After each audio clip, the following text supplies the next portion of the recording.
أشهد أن لا إله إلا الله وحده لا شريك له وأشهد أن محمدا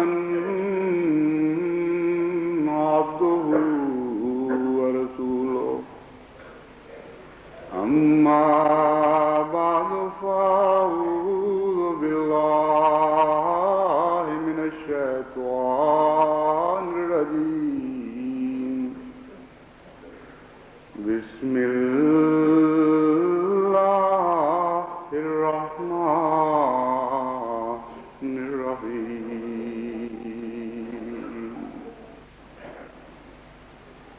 الحمد لله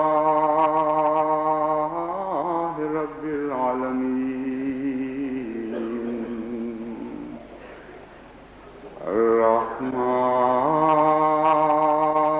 الرحمن الرحيم مالك يوم الدين إياك نعبد وإياك نستعين اهدنا الصراط المستقيم صراط الذين أنعمت عليهم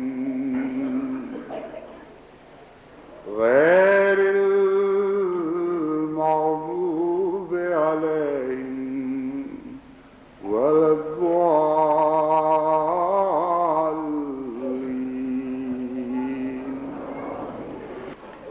گزشتہ خطبے میں نے قرآن کریم کی اس خوشخبری کا ذکر کیا تھا کہ خدا تعالیٰ کے وہ بندے جو اللہ کی راہ میں استقامت دکھاتے ہیں، اللہ تعالیٰ ان پر بکثرت فرشتے نازل فرماتا ہے، وہ انہیں تسلی دیتے ہیں، وہ غم نہ کرنے کی ہدایت کرتے ہیں اور خوف سے بے نیاز ہو جانے کا پیغام دیتے ہیں۔ وہ ان سے کہتے ہیں کہ ہم آئے تو ہیں لیکن تمہیں چھوڑ کر پھر چلے جانے کے لیے نہیں، بلکہ اب ہمیشہ ہم تمہارے ساتھ رہیں گے، اس دنیا میں بھی اور اس دنیا کی زندگی کے ختم ہو جانے کے بعد بھی۔ میں نے مختصراً ذکر کیا تھا کہ یہ فرشتے مختلف صورتوں میں مختلف قسم کے مقامات کے لوگوں کے لیے مختلف قسم کی خوشخبریاں لے کر آتے ہیں۔ تاریخ اسلام سے ثابت ہے کہ یہ فرشتے کبھی تمثل اختیار کرتے ہیں اور ظاہری آنکھوں سے بھی نظر آنے لگتے ہیں، کبھی یہ فرشتے خوابوں میں ظاہر ہوتے ہیں اور خوابوں کے ذریعے جو پیغام دیتے ہیں وہ منوان پورا ہو جاتا ہے، کبھی یہ فرشتے دلوں میں سکینت بن کے نازل ہوتے ہیں اور یقین کامل بن کر دل میں بیٹھ جاتے ہیں، اور جو دل میں بیٹھی ہوئی بات ہوتی ہے وہ لازماً مخالفانہ حالات کے باوجود ضرور پوری ہو کے رہتی ہے۔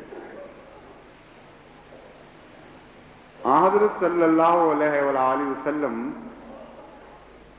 جب جنگ بدر میں شریک ہوئے تو اللہ تعالیٰ کی عطا کردہ خوشخبری کے مطابق مصومین فرشتے صحابہ حضور صلی اللہ علیہ وآلہ وسلم کے صحابہ کی مدد کے لیے آئے۔ حضور صلی اللہ علیہ وآلہ وسلم نے مصومین کی یہ تفسیر فرمائی کہ یہ ایسے فرشتے ہیں جو معلوم ہو جائیں گے، ان پر گویا نشان ہیں، کچھ علامتیں ہیں ان کی۔ چنانچہ صحابہ بیان کرتے ہیں کہ جنگ بدر میں جو فرشتے دیکھے گئے ان کے سر پر سبز پگڑیاں تھیں اور ایک یونیفارم تھی ان کی، اور تمام صحابہ نے مختلف حالتوں میں جب ان فرشتوں کو دیکھا تو اسی طرح سبز پگڑیوں کے ساتھ دیکھا، اور جب روایتیں اکٹھی ہوئی تو سب تعجب میں پڑ گئے۔ مگر جیسا کہ یہاں حضور صلی اللہ علیہ وآلہ وسلم نے مسومین کی تفسیر فرمائی تھی، بین ہی ویسا ہی مقدر تھا اور ویسا ہی ہوا۔ اسی طرح جنگ احد میں جو فرشتے دکھائی دیے ان کے سر پر بطور نشان سرخ پگڑیاں تھیں، اور اس میں کچھ غم کا پیغام بھی تھا، کیونکہ جتنا دکھ صحابہ کو حضور صلی اللہ علیہ وآلہ وسلم کے زخموں کی وجہ سے جنگ احد میں پہنچا ہے، ویسا دکھ حضور صلی اللہ علیہ وآلہ وسلم کی ساری زندگی میں کبھی صحابہ کو نہیں پہنچا۔ ایک غم کے بعد دوسرے غم کی خبر ان کو ملی اور وہ غموں سے نڈھال ہو گئے۔ بس اس غزوہ میں فرشتوں کی علامت میں بھی ایک ایسا رنگ چنا گیا جس رنگ میں غم اور خون اور دکھ کا پہلو شامل ہے۔ یہ فرشتے اجتماعی طور پر بھی صحابہ کو اپنی مدد کرتے ہوئے دکھائی دیے، اور انفرادی طور پر ایسی حالت میں بھی کہ ان کو پتہ نہیں تھا کہ یہ کیا ہو رہا ہے۔ چنانچہ جب حضرت عباس قیدی بنا کے لائے گئے تو حضرت صلی اللہ علیہ وآلہ وسلم کو بتایا گیا کہ حضرت عباس کو قیدی بنانے والے ابو یسر ہیں، اور ابو یسر ایک چھوٹے دبلے پتلے کمزور سے انسان تھے،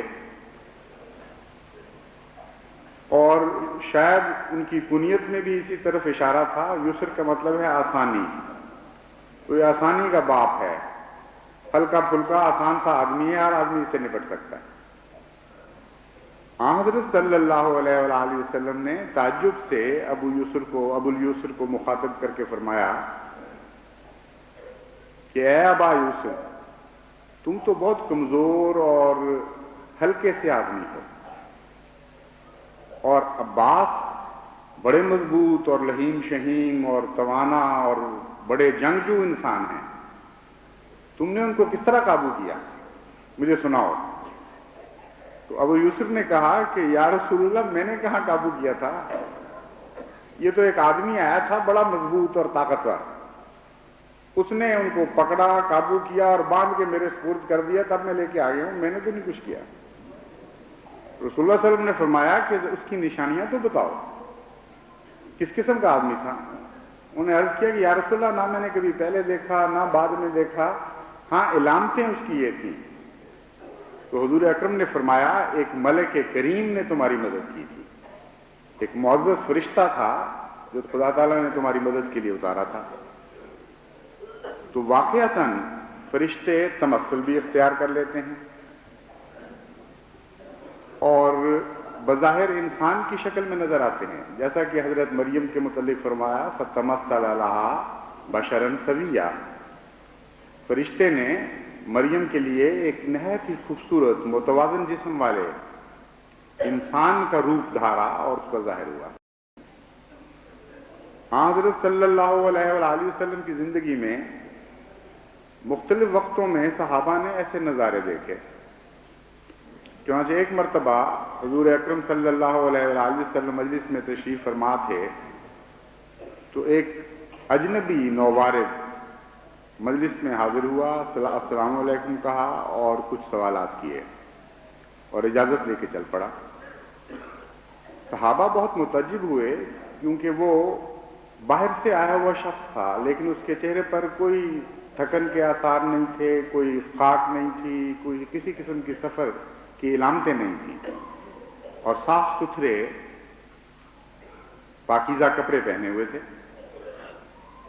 تو صحابہ نے عرض کیا کہ یا رسول اللہ، اپنا خود حضور صلی اللہ علیہ وآلہ وسلم نے صحابہ کے تعجب کو دیکھ کر ان سے پوچھا تم جانتے ہو یہ کون تھا؟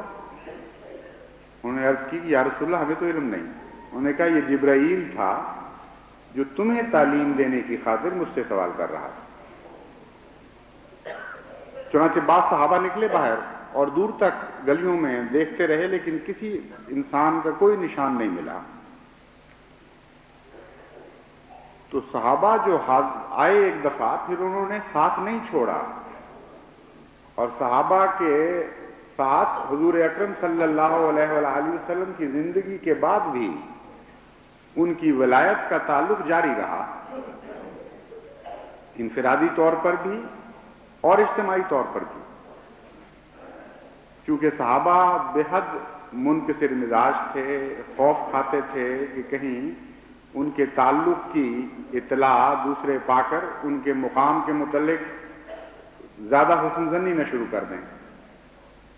اس لیے عموماً صحابہ اپنی واردات کو بیان نہیں کیا کرتے تھے، مگر بعض اجتماعی تاریخی ایسے واقعات بھی ہیں جن میں اور کئی گواہ ہوئے، اور وہ تاریخ اسلام میں محفوظ چلے آ رہے ہیں۔ چنانچہ ایک مرتبہ جنگ ہو رہی تھی شمالی سرحد پر، اور حضرت عمر رضی اللہ تعالیٰ عنہ مدینے میں خطبہ دے رہے تھے۔ خطبہ دیتے دیتے اچانک آپ نے فرمایا، یا ساریت الجبل، یا ساریت الجبل، اور یہ بات کہہ کر پھر دوسرا خطبہ شروع کر دیا۔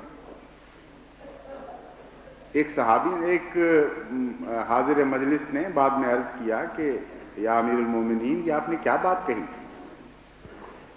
حضرت عمر نے فرمایا کہ خطبہ دیتے دیتے اچانک میرے سامنے وہ منظر آ گیا جہاں مسلمان ساریہ جرنیل کے تحت لڑ رہے ہیں، اس کی سرداری میں، وہ سپہ سالار تھا، اس کی سرداری میں وہ فوج لشکر کشی کر رہی تھی۔ تو آپ نے فرمایا کہ میں نے دیکھا نظارہ، اور میں نے دیکھا کہ وہ پہاڑ سے ہٹے ہوئے ہیں، اور خطرہ تھا کہ دشمن ان کو گھیرے میں لے لے، کیونکہ دشمن کی تعداد عموماً زیادہ ہوا کرتی تھی مسلمان فوجیوں سے۔ تو اس خطرے کے پیش نظر بے اختیار میں نے اس کو ہدایت دی کہ یا ساریت الجبل، یا ساریت الجبل، اے ساریہ پہاڑ کے دامن میں آ جاؤ، پہاڑ کے دامن میں آ جاؤ۔ یہ بات ہوئی اور ختم ہو گئی۔ کچھ عرصے کے بعد ساریہ کی طرف سے ایک پیغام لانے والا خط لے کر آیا، اور اس میں یہ بات درج تھی۔ اس نے کہا کہ گزشتہ جمعے یہ عجیب واقعہ ہوا کہ ہم رات بھر، یعنی جمعرات کی رات اور جمعے کی درمیانی رات کو رات بھر لڑتے لڑتے دن میں داخل ہوئے اور لڑائی جاری رہی، اور ایک ایسا وقت آ گیا جبکہ جمعہ ہو رہا، جو جمعے کا وقت ہوتا ہے ظہر کی نماز کا، کہ اس وقت ہمیں خطرہ تھا کہ ہم دشمن سے پسپا ہو جائیں گے، شکست کھا جائیں گے۔ اچانک ہمیں آواز آئی، آپ کی آواز، یعنی عمر رضی اللہ تعالیٰ عنہ کی، کہ یا ساریت الجبل، یا ساریت الجبل، اور سارے لشکر نے یہ آواز سنی۔ چنانچہ انہوں نے فوری طور پر پہاڑ کے دامن کا رخ اختیار کیا، اور چونکہ پشت محفوظ ہو گئی، چھوٹی فوج کے لیے ہر سمت میں لڑنا مشکل ہوا کرتا ہے، کچھ نہ کچھ سمتیں اس کی محفوظ ہونی چاہیے۔ چنانچہ پشت محفوظ ہوتے ہی وہ بظاہر مغلوب ہونے والی فوج اچانک غالب آ گئی، اور اللہ تعالیٰ کے فضل سے وہ معرکہ مسلمانوں کے حق میں ثابت ہوا۔ تو وہی بدر کا خدا بعد کا خدا بھی رہا، وہ فرشتے جنہوں نے یہ عہد کیا تھا کہ نحن اولیاؤکم فی الحیات الدنیا و فی الآخرہ، انہوں نے اس دنیا کی زندگی میں پھر صحابہ کا ساتھ نہیں چھوڑا۔ یہی مضمون بغیر ظاہری نظاروں کے، یا بغیر کشوف کے، یا بغیر رویا کے بھی چلتا ہے، لیکن اس قسم کے واقعات جیسا کہ میں نے بیان کیا تھا انفرادی طور پر بہت زیادہ نہیں ملتے، لیکن مجھے کامل یقین ہے کہ بکثرت ایسے واقعات مسلسل رونما ہو رہے ہوں گے، کیونکہ آج کی جو تاریخ بن رہی ہے جماعت میں، ہم اس کثرت کے ساتھ جماعت میں فرشتوں کا نزول دیکھتے ہیں کہ یہ ناممکن ہے کہ صحابہ کے نقش قدم پر یہاں تو بکثرت نازل ہو رہے ہوں اور نعوذ باللہ من ذالک صحابہ کی زندگی میں بکثرت نازل نہ ہو رہے ہوں۔ کوئی ملک ایسا نہیں ہے جہاں احمدیت کی تاریخ بن رہی ہے جہاں اس قسم کے واقعات پھیلے نہیں پڑے، بکھرے نہیں ہوئے۔ جس طرح کسی نے کہا ہے چمن میں ہر طرف بکھری پڑی ہے داستان میری۔ کوئی دنیا کا خطہ ایسا نہیں جہاں احمدیت داخل ہوئی ہو اور جہاں ثبات قدم کے عظیم الشان نمونے احمدیوں نے نہ دکھائے ہوں، اور پھر اللہ تعالیٰ کے وعدے بڑی شان کے ساتھ پورے نہ ہوئے ہوں کہ تتنزل علیہم الملائکۃ الا تخافوا ولا تحزنوا وابشروا بالجنۃ التي کنتم توعدون۔ انڈونیشیا میں ایک دفعہ مولوی رحمت علی صاحب مبلغ احمدیت، جنہوں نے اپنی زندگی کا بیشتر حصہ اس طرح انڈونیشیا میں خدمت اسلام میں کاٹا کہ پیچھے جوان بیوی بوڑھی ہو گئی، اس کے کالے بال سفید ہو گئے، بچے جوان ہوئے، اور حضرت مسلم موعود فرمایا کرتے تھے کہ بچے بعض دفعہ ماں کے پاس حاضر ہو، ماں کو کہتے تھے، تنگ کرتا تھا ایک بچہ خصوصیت کے ساتھ، ایک چھوٹا سا، وہ کہا کرتا تھا کہ اماں لوگوں کے ابا آتے ہیں، وہ چیزیں لے کے آتے ہیں، میرا ابا کہاں ہے، کبھی نہیں آتا وہ۔ اور ماں اشارہ کر دیا کرتی تھی جس طرف بھی وہ انڈونیشیا سمجھا کرتی تھی، اس کی آواز بھرا جاتی تھی، بول نہیں سکتی تھی، کہتے ہمارا باپ اس طرف ہے، وہاں سے آئے گا کسی وقت۔ اور اس حالت میں وہ بچہ جوان ہو گیا، اور بچپن میں جو باپ کی شفقت کا سایہ ہوتا ہے اس سے محروم رہ کے جوان ہوا۔ تو جتنی عظیم الشان قربانی کوئی خاندان خدا کی راہ میں دیتا ہے، اسی طرح اسی شان کے فرشتے اس پر نازل ہوا کرتے ہیں۔ بعض دفعہ یہ وہ لوگ ہیں جن کے منہ کی بات خدا سچی کر کے دکھاتا ہے، یہ پہلے کہتے ہیں اور فرشتوں کو بعد میں ان کی مطابقت کا حکم دیا جاتا ہے۔ چنانچہ ایک دفعہ مولوی رحمت علی صاحب جس مکان میں رہتے تھے وہ سارا محلہ لکڑی کے مکانوں کا بنا ہوا تھا، ایک طرف اس کے ایسی خوفناک آگ لگی کہ وہ پھیلتے پھیلتے ہوا کے رخ کے مطابق مولوی صاحب کے گھر کی طرف چل پڑی، اور جماعت کے پریشان حال ممبران وہاں پہنچے اور ان کی منتیں کی کہ مولوی صاحب آپ اس جگہ کو چھوڑ دیں، کم از کم سامان نکال لیں، بعد میں انسان جلدی سے بھاگ کے باہر جا سکتا ہے، یہ بہت ہی خطرناک آگ ہے جو نہیں چھوڑے گی، اور ہوا کا رخ ایسا ہے کہ لازماً اس نے آپ کے گھر تک پہنچنا ہی پہنچنا۔ مولوی صاحب نے کہا ہرگز سوال ہی نہیں پیدا ہوتا، میں تو اس آقا کا غلام ہوں جس کے متعلق اللہ تعالیٰ نے فرمایا آگ ہماری غلام بلکہ ہمارے غلاموں کے بھی غلام ہے، یہ آگ مجھے کچھ نہیں کہہ سکتی۔ بہت بڑا دعویٰ تھا، لیکن ایک بہت بڑے مومن کی زبان کا دعویٰ تھا، ایک ایسے مومن کی زبان کا دعویٰ تھا جس کے متعلق حضرت محمد مصطفیٰ صلی اللہ علیہ وآلہ وسلم کی یہ خوشخبری تھی، ربع شفا اخبرا لو اقسم علی اللہ لا برا، کہ خبردار ایسے بھی خدا کے درویش بندے ہیں جن کے پراگندہ بال ہوتے ہیں، خاک آلود ہوتے ہیں، مگر اگر وہ خدا پر قسم کھا جائیں تو خدا ضرور ان کی قسم کو پورا کرتا ہے۔ چنانچہ یہ انڈونیشیا کی تاریخ کا ایک درخشندہ واقعہ ہے، آگ بڑھتی رہی، سارے مکان جلا دیے، اور جب ان کے مکان کو اس کے شعلے چھونے لگے تو اچانک اتنی موسلا دھار بارش برسی ہے کہ ایک ذرہ بھی اس مکان کا نقصان نہیں کر سکی آگ، دیکھتے دیکھتے وہ شعلے بھسم ہو گئے۔ کچھ دوسروں کو بھسم کرنے کے لیے آگ ہوتی ہے، وہ آپ بھسم ہو گئی اللہ تعالیٰ کی رحمت کے پانی کے نتیجے سے۔ تو یہ بھی فرشتوں کا نزول ہم نے دیکھا جو دلوں میں داخل ہو جاتے ہیں، بیٹھ جاتے ہیں، اور ایسا ثبات قدم عطا کرتے ہیں کہ پھر گویا فرشتہ وہ ہو جاتا ہے جو بات کرنے والا ہے، اور فرشتے اس کی مطابقت کرتے ہیں، اور اللہ کی تقدیر انہیں پابند کر دیتی ہے کہ میرے ان بندوں کے قول کو سچا کر کے دکھانا۔ ایسے بہت سے واقعات ہیں۔ میں نے چند سال پہلے ایسے واقعات اکٹھے کرنے شروع کیے اور بڑے عظیم الشان اور بڑے دلچسپ واقعات ہیں. بہت قیمتی سرمایہ ہے احمدی تاریخ کا. آج ان میں سے 2 واقعات آپ کے سامنے رکھتا ہوں. ایک احمدی خاتون تھیں کسی گاؤں میں، کسی ملک میں. ان کے 3 یا 4 بچے تھے، مختلف عمروں کے، تقریباً جوان تھے. گاؤں پر حملہ ہوا اور اس گاؤں میں وہ اکیلا گھر تھا، لیکن تھے اس قسم کے لوگ جن کے بڑے احسانات تھے گاؤں والوں پر، معزز اور کریم شمار ہوتے تھے. چنانچہ گاؤں والوں کی نظریں ان کے سامنے نیچی تھیں. ان سے تو ان کو کوئی خطرہ نہیں تھا، ان کی شرافت ان کے ارد گرد پہرا دے رہی تھی. لیکن جب باہر کا حملہ ہوا اور ایک جتھا آیا تو اس وقت گاؤں والوں نے اپنی پناہ پیچھے کھینچ لی. انہوں نے کہا کہ اب ہم میں طاقت نہیں ہے، اس لیے تم جس طرف جانا چاہتی ہو بچوں کو لے کر پناہ ڈھونڈو اور یہاں سے نکلنے کی کوشش کرو. ماں نے کہا کیسا فرار؟ سوال ہی نہیں پیدا ہوتا.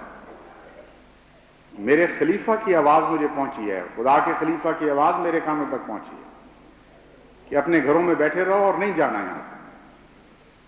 اس لیے تم بچوں کا کیا کہتے ہو؟ سوال ہی نہیں پیدا ہوتا. جو کچھ ہے اس راہ میں قربان ہو جائے، میں چلوں گی نہیں یہاں سے. اور اس نے ایک عجیب حرکت کی. جس دن حملے کا خطرہ تھا، یعنی اطلاع تھی کہ اب وہ جتھا آ کے حملہ کرے گا، اس صبح وہ اٹھی اور اپنے بچوں کو بہترین کپڑے پہنائے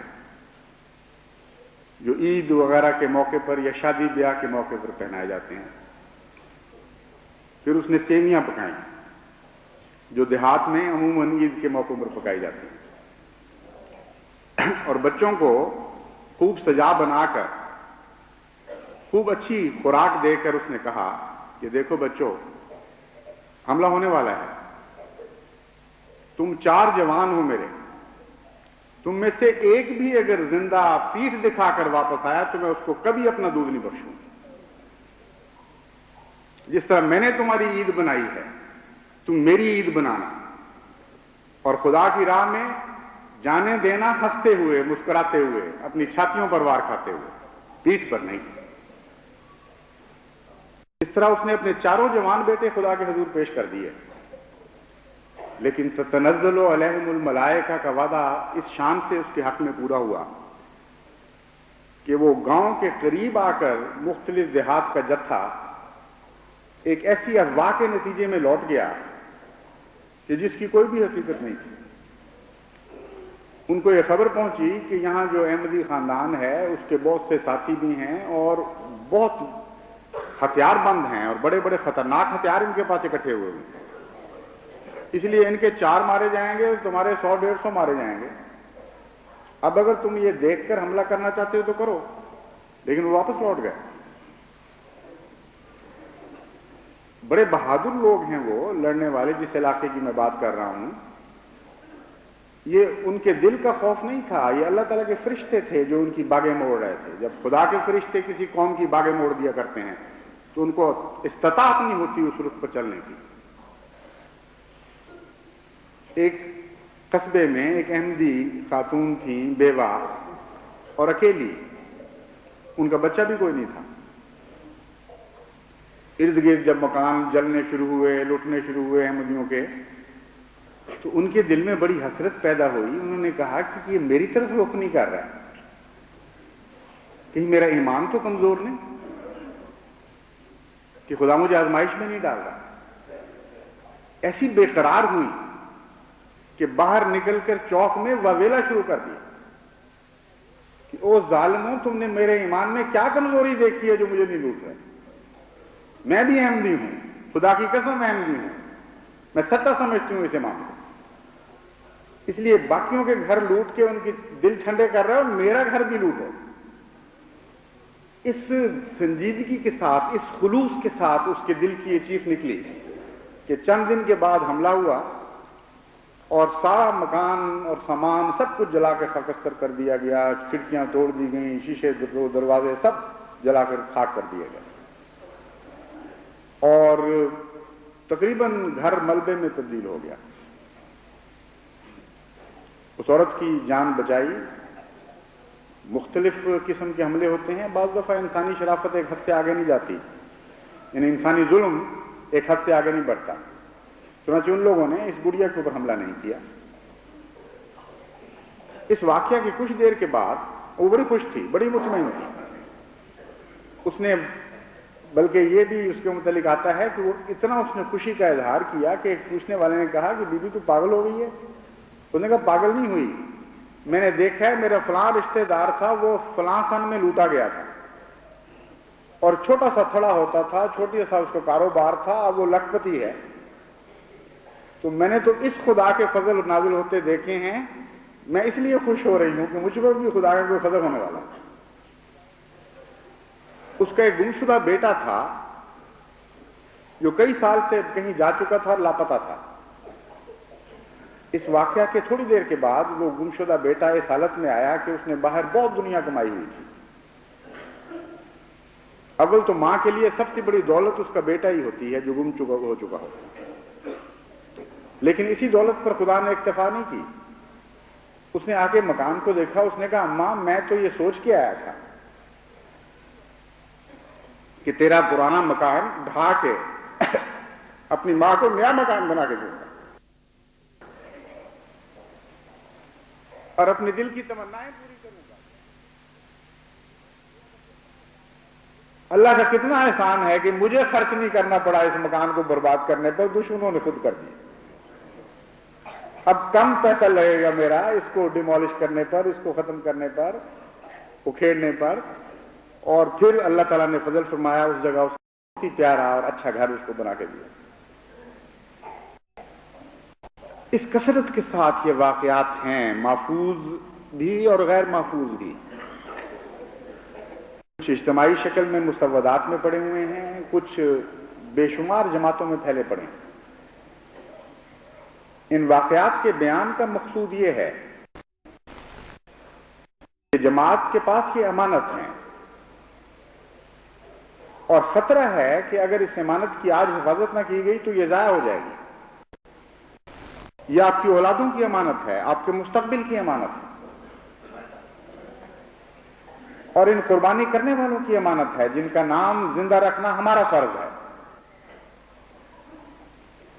زندہ قومیں اپنے خدا کی راہ میں شہید ہونے والوں کو کبھی نہیں مرنے دیا کرتی، خدا کی راہ میں قربانی کرنے والوں کی یاد ہمیشہ زندہ رکھا کرتی ہیں تاکہ قیامت تک آئندہ آنے والی نسلیں ان کو دعائیں دیتی رہیں۔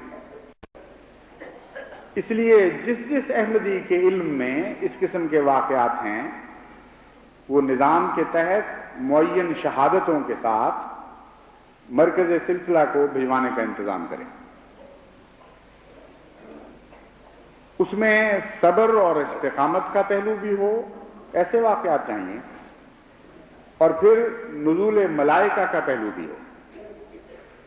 اور کوئی ایک ملک میرے مخاطب نہیں ہے، تمام دنیا میں جہاں جہاں بھی جماعت احمدیہ کا قیام ہے، اور یہ حقیقت ہے کہ اللہ تعالیٰ کے فضل سے آج جماعت احمدیہ پر سورج غروب نہیں ہوتا، تو ان سارے ممالک کے احمدی میرے مخاطب ہیں کہ جو کچھ انہوں نے اپنے باپ دادا سے سنا ہے اس کو بھی محفوظ کریں، جو انہوں نے اپنی آنکھوں سے خود ہوتے دیکھا ہے اس کو بھی محفوظ کریں، اور جہاں تک ممکن ہو شہادات سے مزین کر کے اور جماعت کے عہدیداروں کی تصدیق کے ساتھ، یا جماعت اگر کہیں نہیں ہے تو وہ ویسے ہی مرکز کو اس کی اطلاع دیں،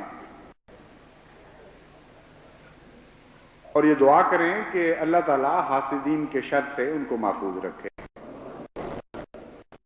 حاسدین کا شر بعض دفعہ ڈاک پر بھی حسد کرتا ہے، اور بس چلے تو اس قسم کے واقعات کو جہاں تک پہنچنا چاہیے اس سے پہلے ہی جلا دیتا ہے۔ یعنی بس حسد ایک عجیب چیز ہے، وہ گھر نہیں جلا سکتا تو خط جلا دیتا بیچارہ۔ اس لیے کوشش یہ کریں کہ آنے جانے والوں کے ہاتھ محفوظ طریق پر بھجوائیں، تاکہ یہ قیمتی سرمایہ ضائع نہ ہو جائے، وہ یہ سمجھ کریں کہ ہم نے بھجوا دیا ہے اور یہ پہنچا ہی نہ ہو۔ یہ وہ لوگ ہیں جن کے متعلق میں جیسا کہ بیان کیا، اللہ تعالیٰ فرماتا ہے تَتَنَزَّلُ عَلَيْهِمُ الْمَلَائِكَةُ، اور ملائکہ کا یہ وعدہ کہ ہم تمہارے ساتھ رہیں گے حق میں پورا ہوتا ہے، لیکن ایک اور پہلو میں بھی پورا ہوتا ہے جو زیادہ اہم ہے۔ یہ ہے کہ ملائکہ جس کے دوست ہوں ان کا تزکیہ کرتے ہیں، ان کا نفس پہلے کی نسبت ہمیشہ اور زیادہ پاک ہونے لگتا ہے، کیونکہ یہ ہو ہی نہیں سکتا کہ گندے لوگوں کے ساتھ ملائکہ دوستی کر کے بیٹھ جائیں۔ یہ جو وعدہ ہے کہ ہم تمہیں چھوڑیں گے نہیں، اس میں یہ بھی خوشخبری ہے کہ ابتلاؤں کے دور سے جو قومیں گزرتی ہیں ان کا تزکیہ نفس ہوتا ہے، اور ایسا تزکیہ نفس ہوتا ہے کہ پھر وہ جاری رہتا ہے، قائم رہتا ہے۔ ایسے حال سارے بن جاتا ہے کہ جو پھر اس کا ہاتھ نہیں چھوڑا کرتے۔ اس کا تبھی نتیجہ نکالا گیا ہے من احسن قولا من دعا الی اللہ وعمل صالحا۔ یہ ابتلاؤں کی چکی میں سے گزر کے جاتے ہیں جن کو فرشتوں کی مائیت نصیب ہو جاتی ہے۔ فرشتے کہتے ہیں ہم ان کے اولیاء ہیں، فخر فرشتے کر رہے ہیں نہ کہ یہ لوگ۔ یہ بھی اسی طرح کلام ہے۔ بڑے آدمی کے پاس چھوٹے آدمی آیا کرتے ہیں، حاضر ہو کر خدمت میں کہتے ہیں کہ ہم بھی تمہارے دوست ہیں۔ تو خدا کے فرشتے ان لوگوں کے پاس اس طرح ہوتے ہیں کہ تم خدا کے نزدیک آج اتنے معزز، اتنے قریب آ چکے ہو کہ اس نے ہمیں اس لیے تمہارے پاس بھجوایا کہ ہم اپنی دوستی تمہارے حضور پیش کریں، اور وفا پاؤ گے تم، ہم کبھی پھر تمہارا ساتھ نہیں چھوڑیں گے۔ اس کا ایک طبی نتیجہ یہ ہے کہ عمل صالح پھر ان کا ساتھ نہیں چھوڑتا، ان کے پاک تبدیلیاں ہوتی ہیں وہ ان کا ساتھ نہیں چھوڑا کرتی، اور جن کی پاک تبدیلیاں ان کا ساتھ چھوڑ دیں ان پر یہ فرشتے نہیں نازل ہوتے۔ یہ ایک لازم ملزوم چیز ہے۔ اس لیے ابتلاؤں سے گزر کے جو قوم وقتی طور پر اصلاح پذیر ہو جائے اور پھر کچھ دیر کے بعد پھر انہی برائیوں میں ملوث ہو جائیں، ان کا اختلاف نہیں ہوتا، کیونکہ جیسا کہ ظاہراً بیان فرمایا گیا ہے اور خدا کی بات جھوٹ نہیں ہو سکتی کہ ان فرشتوں کا ساتھ تو عارضی نہیں تھا۔ یہ تو اس قسم کا پیغام نہیں لائے تھے کہ آئے اور چلے گئے، اور جو نیکیاں لے کے آئے تھے وہ بھی ساتھ لے گئے۔ بس وہ لوگ جن کے اعمال صالح میں دوام پیدا ہو جاتا ہے انہی کے حق میں یہ آیت نازل ہوئی ہے، نحن اولیاؤکم فی الحیات الدنیا وفی الآخرہ، اور انہی کا ذکر ہے ومن احسن قولا ممن دعا الی اللہ وعمل صالحا۔ اب بتاؤ ان سے زیادہ پیاری بات کرنے والا کون ہوگا؟ اعمال صالح سے ثابت کر رہے ہیں کہ یہ نیک لوگ ہیں اور خدا والے لوگ ہیں، پہلے ابتلاؤں سے گزرے ہوئے ہیں، آزمودہ کار ہیں، ان کے خطرات کو دیکھا ہوا ہے، آنکھوں میں آنکھیں ڈال کر ان سے گزرے ہوئے ہیں، ان کی تلخیوں کو برداشت کیا ہوا ہے، اور پھر ان تلخ درختوں کو جو خدا کی رحمت نے میٹھے پھل لگائے تھے ان سے لذت کیا نہیں ہو۔ اس لیے ان سے زیادہ پیاری بات کرنے والا اور کوئی نہیں۔ اس کے بعد ایک دور شروع ہوتا ہے، وہ کیا ہے وہ اگلی چند آیات میں بیان کیا گیا، لیکن انشاءاللہ تعالی وہ آئندہ خطبے میں بیان کروں گا، کیونکہ اب وقت زیادہ ہو رہا ہے اور ایک ہی مجلس میں ان آیات کے مختلف پہلو بیان نہیں کیے جا سکتے۔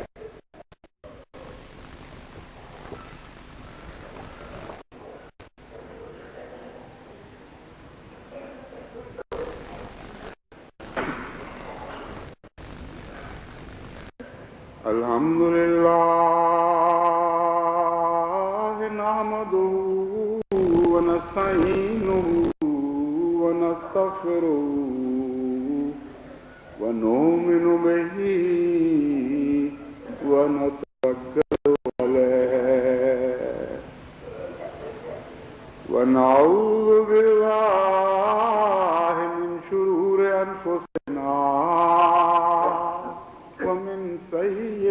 أعمالنا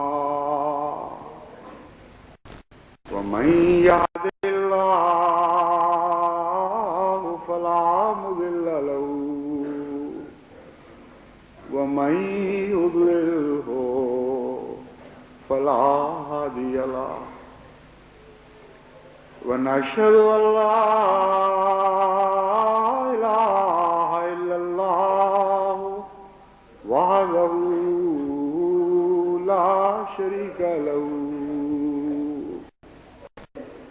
ونشهد أن محمدا عبده ورسوله عباد الله رحمكم الله إن الله يأمر بالعدل والإحسان وإيتاء ذي القربى وينهى عن الفحشاء والمنكر والبغي يعظكم لعلكم تذكرون اذكروا الله يذكركم وادعوه يستجب لكم ولذكر